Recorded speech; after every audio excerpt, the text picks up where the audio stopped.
to just see what we feel about those words. Now is the season, now is the time to know that everything you do, all your thoughts, all your statements, everything you do, all your actions, comes from the place of sacredness. How could that be when we have sometimes really negative, often evil thoughts? We don't like them, we don't know where they came from. But how could it be that everything we do and feel is sacred? Anybody have a sense of why those words are really true? He's a master, he's enlightened, Hafiz. He's a little wild, but he's enlightened. I'm reading one of his tamer poems. Some of his poems that, you feel like getting up and dancing around the room. He's so full of life and power. What do you feel about that? How could that be? We come from a place of sacredness. Any thoughts? Yeah. My thought is that we are the I am. And so that's who we are. But when we have a dark thought or a hateful thought, because they come from a past we don't even know, how could that be called sacred? There's truth in that, if we understand it. If we, according to the enlightened beings, are just the instruments for a drama, a play that has already been written, where does that play come from? We're told that from the time we're born, the instant we're born, our life is already written. It's just a matter of playing our parts well, which means that everything we say, everything we do, every action, even our thoughts, are preordained. We're just the instrument to carry them out because we're connected to everyone else's karma. The things that we do set off someone else's karma or neutralize someone else's karma. But we have to accept that the only place for our free will is to understand our entire destiny has been already written. What we have to do is escalate our journey towards freedom instead of holding it back. Once something has been said, if we witness it and we are aware of the hurt it caused or the joy it caused, in the witnessing, painting, dancing, singing, playing, we have nothing to do with that. We cannot take credit for it. And by the same token, we cannot take blame for it. Everything we're doing, we're being told, in other words, is part of a sacred plan, where we act and interact with one another's karma, and we affect the globe that has its own planetary karma. You see what's going on with the volcano. How many lives were affected by that? And lives upon lives upon lives were affected by this ongoing volcanic explosion. The power of Mother Nature. The power. But that too is what? Sacred. That too is sacred, Supreme. Last week, you may remember, I spoke about the fact that we should watch our tendency to gossip, because we don't like it ourselves when we do it. We don't like it when it's about us, and we don't like it when we do it. But taking that comment and moving it into Hafiz's world, there are times when gossip is valuable, is important. Gossip means talking about others. It could be in a good way, right? Gossip isn't always negative. There are times when I deliberately gossip. For what reason?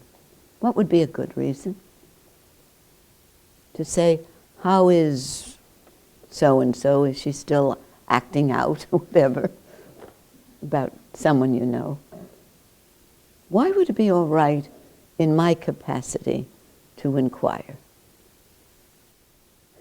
It's important to listen to a little gossip, to find out how others are doing. And the reason I'm all right to do that is that that gossip is in good hands. It doesn't go further. The problem with gossip most of the time is that it spreads, and in the spreading, the veracity, the truth, starts to change. It's like the telephone game. It goes one to the other, and something's always missing or changed by the time it gets to the final party. You know that game? You're still playing it after 50 years. It was my childhood game. But it makes sense Vedantically how the truth gets altered, you know, when it goes from one to the other. But gossip in my hands, very safe. It doesn't go further. Lots of things come into this head and heart, and they stop there. And there's another reason too, taking that example. And sometimes it would apply to you if you have a position of administrator or in the administration at work, that sometimes it's important to gossip, meaning talk about others. When would that be?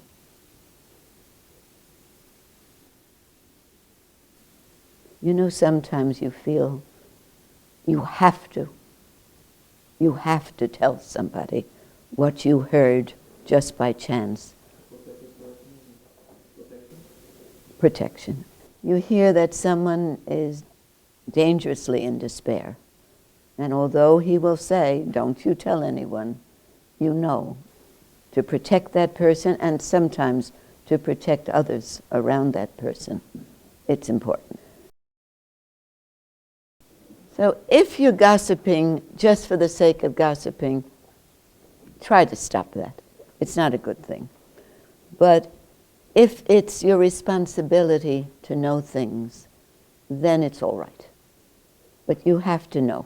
We talked this afternoon about the great obstacle there is to enlightenment, and that is rationalization. We tend to rationalize our behavior and saying it is important to do that, when deep down you know it's not. And by the way, next to smoking, it's the hardest habit to break. Smoking first, gossiping second. So, well, we should keep an eye out for it. But I was reminded of the topic because of Hafiz saying that everything we do is sacred, especially if it's coming from good intention, good motivation. I sometimes ask people to tell me about other people because I'm worried, I'm concerned, and also concerned about the ashram, that the ashram should be safe at all times. Unless you have something to add, I'll go to the next reading. This excerpt from a paper of Sri Brahmananda's, an essay entitled Silent Healing. All of us are in need of healing, whether it be emotional healing or physical healing, mental healing. And Sri Brahmananda, being a medical doctor, a neurologist, knew very well the difference between medical treatment and spiritual healing. What is the difference between medical treatment and spiritual healing? The medical department has been trying to treat all kinds of diseases, physical, mental, and psychosomatic in origin. But spiritual healing, in addition, protects the spirit, which is unpolluted consciousness. That's a new definition of our spirit. Unpolluted consciousness. When our house is burning, the first thing then should be to protect the person, the spirit. That's primary. If we gain everything except the self, then we gain nothing. And if we lost everything except ourself, then we have lost nothing. And that, for our modern society, those words, although we're familiar with them, if we apply that to our own lives, many times Gurji would remind us not to miss the purpose of this incarnation. Don't miss it, he said. Otherwise you have to keep repeating the same again and again. If you're busy on this, what he called the race course of name and fame and lust and desire and never-ending ambition, stop sometimes and ask, where has all of us, not only you, myself, what happened to our innocency? What happened to our generosity of spirit? What happened to our natural passion and joy? Maybe it's time to realize the meaning of those words. If we gain everything in the world, all the wealth, everything that this life has to offer materially, and we've lost touch with ourselves, with who we really are, we've lost everything. Our whole life has been a waste. On the other hand, even if we have nothing of value materially at the end of our life, but we feel very comfortable in our own beingness, and we're happy, and we're just getting by with what we have, then our life has taken on a divine, sacred meaning. Such simple words. The creation of the human body, which we call the individual self, has the highest reality among all the species created by nature. The creation of the human body comes nearest to the nature of the Absolute, though it's not absolute in its present form. Man is nature's highest creation.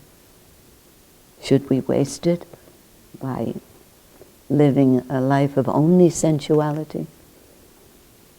I'm not talking about one kind of sensuality, but eating too much, sleeping too much, playing too much, instead of seeking the balance of some play, some work, some meditation.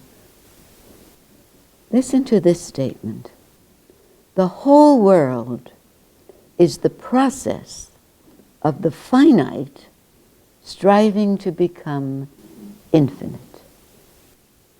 The whole world is the process of the finite striving to become infinite.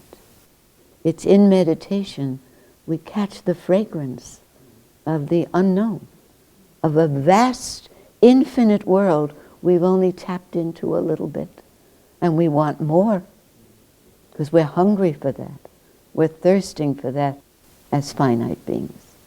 Once in a while, when we touch it accidentally, when we inhale it accidentally, we say, what was that? I love that. That's meditation.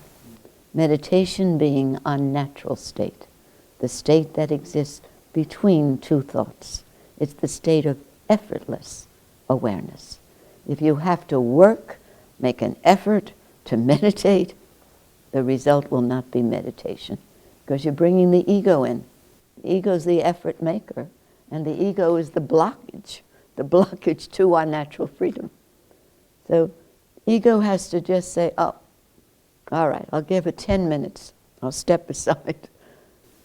And it does, if you're determined to set aside 15 minutes, a half hour, whatever you have time to do. At a certain point of your practice, you can't wait to meditate. If the enthusiasm isn't there anymore, you better begin again.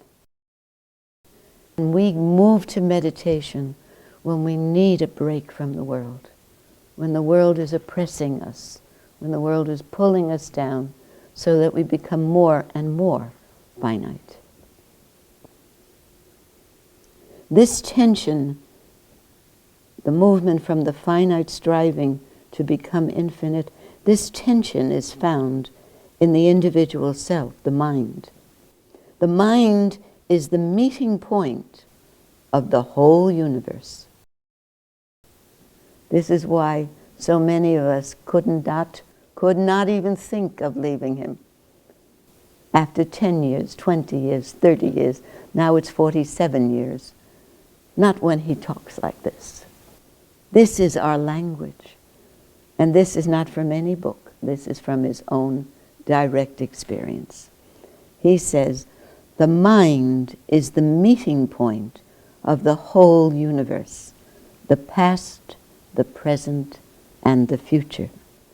The individual mind is the battlefield on which all dark forces and divine forces meet to fight to overcome our problems. I know you want me to read that again, right? The individual mind is the battlefield on which all dark forces and divine forces meet to fight to overcome our problems. What is that fight? What do we experience that as? What is that fight? There is a fight that goes on in our everyday life. When we're going to sleep, there's a fight going on, some battle going on, preventing us from slipping into a natural, easy sleep. What would you call it? What would you say is going on when that battle is going on? It's between the ego and what in our human life? Conscience. Our conscience. Our conscience, which is so much a part of all our study, all our time with our gurus. We've had gurus. You wouldn't be sitting here unless you studied for many, many lifetimes at the feet of a great guru. And each guru that we had over the lifetimes was the same guru in different forms. We are given a conscience. And those are the divine forces that we feel. Because, people sometimes come to me. I worked in a clinic for a number of years as a therapist. And people have come to me and are still coming to me and saying, I'm so bad. I shouldn't even come to the ashram because I'm contaminating the very atmosphere. These are all perfect people, they say.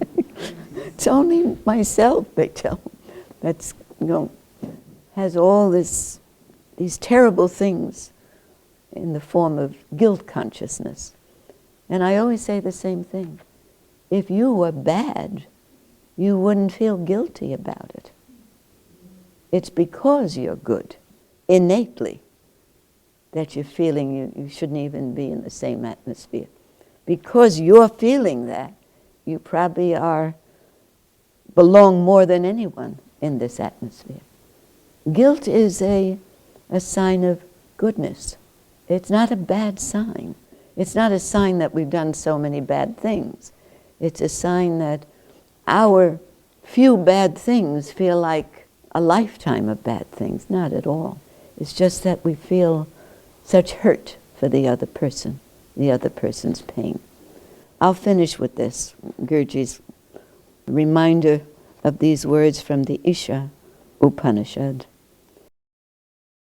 In the self of one who has realized pure consciousness beyond all thoughts and images, pure consciousness beyond all thoughts, beyond all images, in the self of that one, all beings verily become one with his own consciousness. So what delusion and sorrow can remain then for such a seer of oneness? If I see all of you, every single one of you, as an extension of my own self, if I feel your pain as if it were happening to me, if I feel your tiredness as if it's my tiredness. That's the feeling of oneness. That's what the gurus feel. If they feel your joy as their own joy, and if they feel your hatred, if someone hates a guru, they feel somehow it's their responsibility to transform that hatred into love. Because even the enlightened ones recognize if they're in human form, they're still victims from time to time of the human mind. You can understand that if they've taken human form. So they identify with every feeling we're having, every thought we're having. That's why they're joyful all the time, because they don't regard anyone as separate from themselves. That's what's meant by those beautiful words from the Isha Upanishad. The main emphasis in silent healing, this is Sri Brahmananda, the main emphasis in silent healing is on your spirit, consciousness. When spirit is operating naturally, without blockage, then the healing of body and mind happens automatically as a byproduct. I happen to be one of those who does love the Taoist teachings, and the reading tonight is from a book I've been reading from a little bit more lately called Tao, The Three Treasures. And I like this reading tonight because it has a story about a cat in it. The question is, do Taoists agree with the happening of sudden enlightenment or gradual enlightenment? And how many of you are familiar with Osho's teachings? Rajneesh, Osho? So you're prepared for his answer. The question was a perfectly, legitimate question. Do Taoists agree with the happening of sudden enlightenment, or do they feel it's a gradual enlightenment? Lao Tzu says this: just to be ordinary is to be enlightened. Just to be ordinary is to be enlightened. It's not something special that one has to achieve. It's not an achievement. It's not something that one has to reach for. It is you. It is you in your absolute ordinariness. It flowers. To be extraordinary is the disease of the ego. The ego always wants to be someone special, unique, incomparable. That's the hankering desire of the ego. If you can become a Rockefeller, good. Or if you cannot become a Rockefeller, then at least renounce the world and think of becoming a Buddha. But you have to become someone, says the ego, someone special, an historic phenomenon. Lao Tzu is not bothered about this business of enlightenment and all that nonsense. He says, just be ordinary. Eat when you feel hungry, drink when you feel thirsty, and go to sleep when sleep comes. Just be as natural as the whole existence, and suddenly there is everything in all its glory. You must realize nothing is needed. To be ordinary is the most extraordinary state of being, because in it the ego dissolves. The ego is subtle. You get rid of it in one direction, it comes from another. You push it out from one door, go inside the room, and there it's sitting on the throne. It has entered from another door. Before you even come in, it is already there. I had a friend, said Osho, who had a small cat, a very beautiful cat. He asked me what name he should give to the cat. Immediately, I said, call your cat Ego. Because the ego is very cunning. And a cat, of course, is very cunning.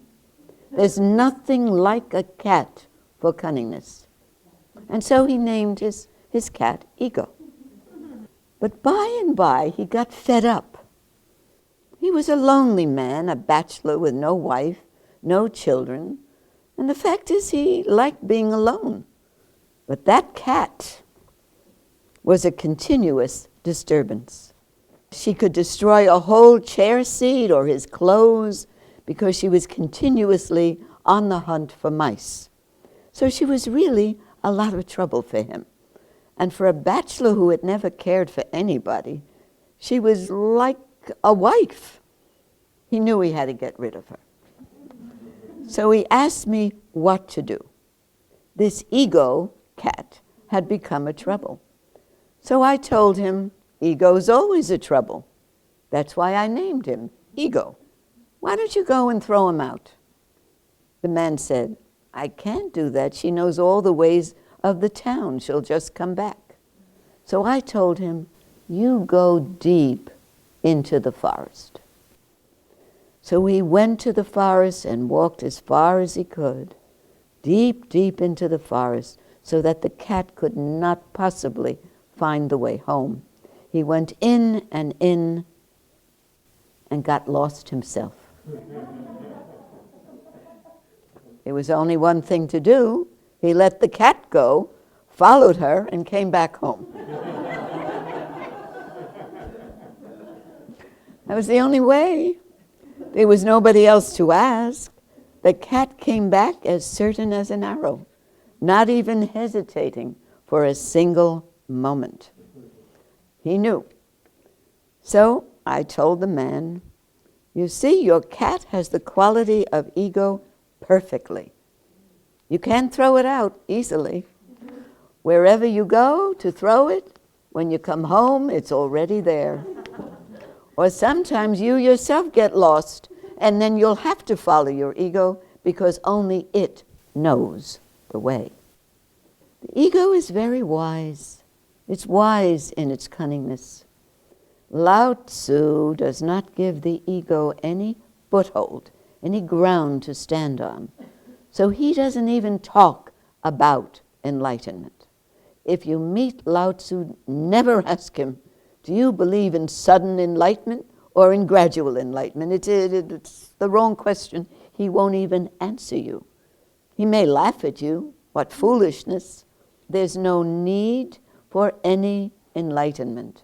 That word enlightenment doesn't even occur to Lao Tzu. It is not part of his vocabulary. Lao Tzu's very simple. He says, just be ordinary. Why this hankering to be extraordinary, to be someone? If you cannot be someone in the world, then become enlightened at least, we say to ourselves. But why? Why are we hankering after enlightenment? Why cannot you be satisfied and content with yourself as you are? If you ask me, to be content with oneself as one is itself enlightenment. It's nothing special. Kundalini rising, light showing, inner experiences, angels flying, this and that. That's nonsense if you understand it. Enlightenment is nothing of the sort. All these things, Kundalini, the light, God, angels, heaven, hell, they're part of the magician's bag. You want them, he immediately produces, supplies them. You create the demand, and the magician supplies the things to you. You want something special, he gives it to you. He exploits you. He lives on your absurd desires. That's why this wonderful guru of ours, and there are many of them, not just ours. He introduced us to Ramana Maharshi and Sri Nisargadatta Maharaj and Swami Chidananda and all groups of people, Krishnamurti. They never say, they never promise, I can give you enlightenment, or you stay with me, you will be enlightened. They say the opposite. You stay with me, you'll never get enlightened. Don't count on me to provide. I'm working on my own complete enlightenment. So they're very clear and they're very honest, the true gurus, the authentic gurus. Lao Tzu is extremely, absolutely simple. He has no magician's bag. He says, why not just be? What's wrong with that? What's wrong in that which you are? Why make all this effort to discipline? And who is it making the effort? Have you ever thought about that? You, representing the ego, will make the effort. Your effort cannot go beyond you. And whatsoever you do, you will be there. You will do. How can it go beyond you? How can it be transcendental? By your own efforts? You're trying to transcend? It's not possible. You're trying to do the impossible.